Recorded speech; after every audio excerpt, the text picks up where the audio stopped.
Thank you, Rance. Recently, we paid a visit to a wonderful place that's existence is to promote kindness and humanity. And we got to boop some noses of little piggies while we were there. Take a look.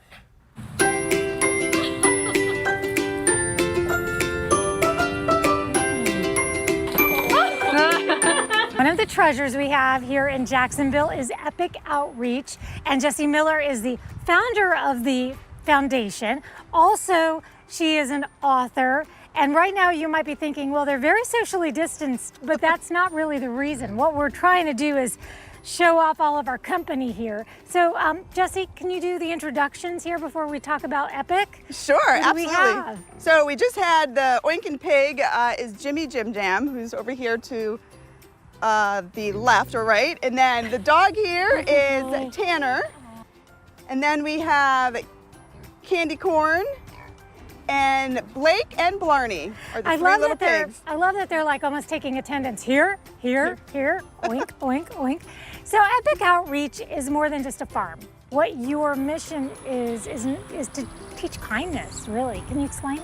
Correct, yeah. So we started off as an education outreach organization, and we would go into schools and teach kids about being kind to animals. And the dream and vision was always to have an education farm sanctuary where we actually rescue animals and then have people come out, engage with them, and continue to teach that message of kindness and compassion. And it's really just planting seeds, right? Having people come out and meet them, have that interaction of human and animal, and really show that these guys have hearts and they need rescuing too. So not just dogs and cats, but pigs and horses and other animals that you might find on a farm need that rescue too, and they all have stories of rescue. And so that's really the mission here, is to really plant that seed and have people come out, engage with them. And then we continue to go in the classroom. We still go into the classroom today. So there are many ways now that people are learning through your endeavors. You've got, like you mentioned, school field trips, you've got people touring your farms. You do virtual now, which is something we've all learned how to do.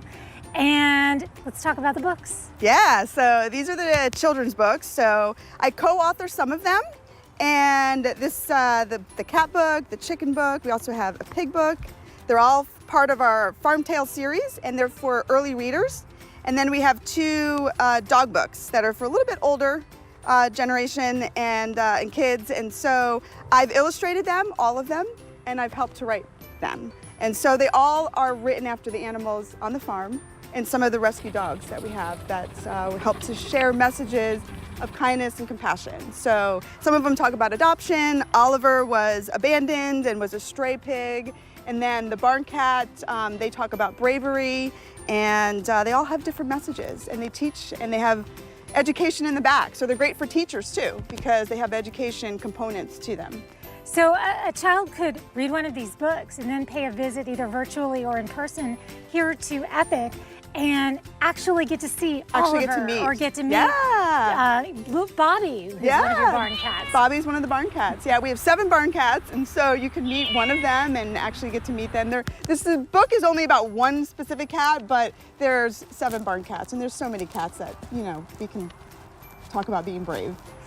So what are some of the things that people watching right now need to know about Epic Outreach? Obviously, funding has to be part of that. Absolutely, yeah. So it takes a lot.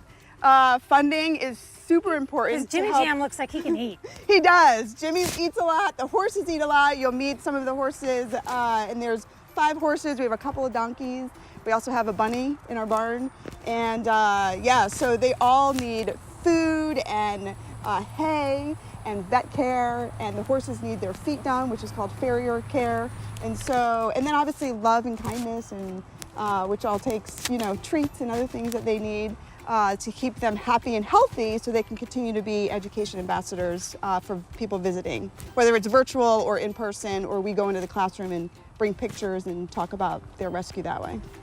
So is there a call to action? Can people go online and get the books and book a tour? How can people get involved? Absolutely. They can go to epicoutreach.org, and you can request, our books are all there, so you can purchase them through the website. They're also on Amazon, and you just search my name and one of the book titles, and then you can also book a tour, whether it's virtual or in person. You can message us on Facebook too. That's a great way. People message us all the time asking to come out. We do visits only by RSVP here just because we are limited to parking and we're not open to the general public. We can't just have 50 people show up. We just would not be able to sustain that. And really, you want to have an intimate encounter with the animals. We give a private tour of the entire farm. You get to meet all the animals, hear their stories, hear about their rescue, how they got here, and that's really where the magic happens.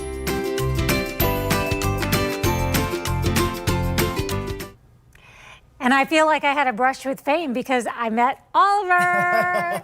Oliver, these are great books, and I love the idea of a child getting a chance to look at the book and then actually going to the farm and meeting the animal that's featured. Yeah, it's really creative what she's doing. You can learn about the animals, but then also the life lesson behind it with the books. And it's great that she has this model where she actually could come out to classrooms and kind of spread the word. I love it.